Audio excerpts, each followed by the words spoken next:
Hey everybody, it's Stacey with Bridges 52.7. Just a couple quick thoughts about just kind of changes in our culture, and as we look at the stories that are being told in our culture, what it really can, the open doors that it can give us as we witness, but also what it just reveals about the heart and the longings of our culture, and especially the younger generations, because they're the ones so often producing the stories, the cultural kinds of things that are coming out that are impacting, that are being, seen and heard in our culture. So one of the things I've been thinking about is just when I grew up, it was like Scooby-Doo was big, Nancy Drew, the Hardy Boys. You had all these kinds of stories that there was a mysterious element, but in every one of them, as they would research and kind of try to figure out you would think there was ghosts or supernatural, but at the end of the day, it always had a rational explanation. There was always some sort of a trick behind it, a man behind the mask. I mean, even you've got the Wizard of Oz, right? You've got this big, impressive wizard, and you find out there's just a man behind a screen. So these were the stories that were coming out, my parents' generation up into me, where I was kind of coming into those and growing up on those things. Then the things that I'm seeing now in all of the books and the movies and whatever, there is an absolute fascination with the supernatural, and not the same for the sake of like unearthing the truth behind it, but more for the sake of being fascinated with the fact that there seems to be a supernatural. And so I think what happens is there are these big swings, right? Everything was all, if you go back even further than that, the Dark Ages, whatever, you had like mysteries that could not be explained. Then you have like scientific revolution, whatever, where all of a sudden you've got Darwin and scientists, the Renaissance, Reformation, all these things where suddenly like truth is getting a big industrial revolution happened, all these things, because truth, science, industry, all of these applications for the mind, and we start realizing like, oh, some of the things that we didn't understand before, now we see a scientific explanation behind it. So everything went so far, we went from we don't understand to, gosh, there's rational explanation for everything. And so the pendulum has swung so far, and then people were like, wait a minute, there's still things we don't understand. People still get miraculously healed. Yes, medicine has come a long way, but there's still some things we can't explain. So all of a sudden now people are going back to the other side. And now in the culture, what I'm seeing is an absolute focus on the supernatural. And not just that, but we have there was the Twilight series came out, which was this whole werewolves and vampires and whatever. But kind of the next wave of that was the Nephilim. It was fallen angels, supernatural kind of stuff, people with supernatural powers. Marvel, of course, is super big right now with all the superheroes and their powers and things that cannot be explained.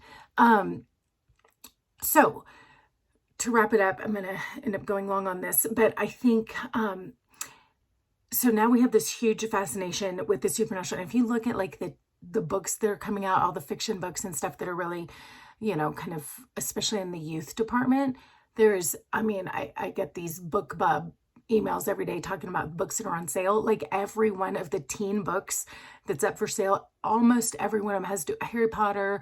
They're all magic.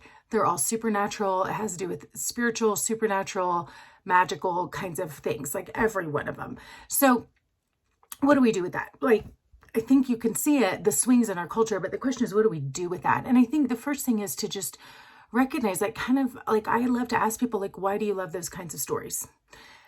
And sometimes people will be like, because I'm seeing that life is more than what I've experienced, or I feel like there's mysteries that can't be explained, or I'm a spiritual person and I'm curious about the spiritual.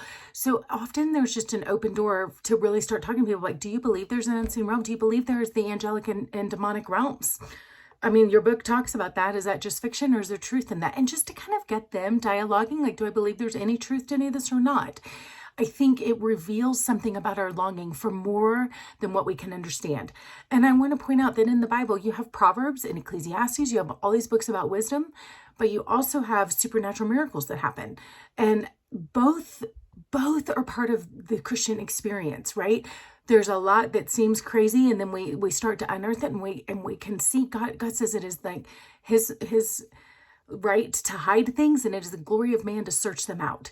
So as we search and understand science and all that, we find that all of the earth points to the Lord. We're finding all sorts of things that seemed unexplainable before. We're discovering, like the Lord talked about, we were raised believing you should pray blessing over your food. And then we find out that water has a memory, and that as we speak words of blessing or cursing over it, it literally changes the molecular structure of water, which is amazing. So when you bless your food, you literally can be changing the biological chemistry and the water in it, not to mention your own body, which is like, 70% water or something. So as we speak blessings or curses over our own body, the water itself can change structure according to the blessing or curse that is spoken over it.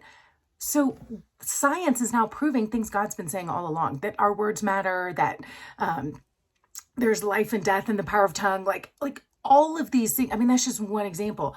Science is proving these things. So it's amazing as we study for people who love science and common sense and wisdom and like the rational thought. That's completely biblical, because we've been given the mind of Christ. And his mind he created wisdom. So there's an earthly, natural wisdom that is absolutely biblical to understand. But there's also a different kind of wisdom that is supernatural, where Jesus walks on water and raises the dead to life, right? Parts the Red Sea so we can walk through it. The wisdom that says, yes, we're surrounded, but God opened his eyes to see the armies and the people that are for us that he doesn't even see. Or yes, the giants are in the land, but God is bigger and he has ways that we haven't even thought of. So whether somebody really has drawn to the science, the rational understanding of things, or they're drawn to the supernatural, there's a place for both of those in the kingdom. So as we're witnessing and understanding, as we look at people and why are they drawn to one way of one type of movie or another, it really gives us a good insight into who they are, what they're wired, what their heart longs for. I mean, my dad actually cannot stand any kind of supernatural kind of movie. Like, he doesn't like the superhero movies. He likes everything grounded in reality. But that also says a lot about how he approaches the Lord and the things of the Bible that call out to him the most. And then, I have other friends, and I'm probably more on the supernatural side, where I love things that go beyond reason. So, that also says something about how I approach the Lord and the kind of expectation that I have for him to show up in different ways. So all of these things are good. They're not to dishonor anybody, but to give us insight into how people approach the throne of grace, how we can woo them and win them. We can understand what their heart longs for, and even just see like the trends of our culture, and to see what it is that not just individual people, but the culture as a whole, like what they're swinging toward and where their heart is. So I hope that's kind of helpful as you think about things, looking at your culture, looking at the movies you watch or your friends watch, and your children, and just getting insight into how God has hardwired their soul to hear from him. So that's all I got today.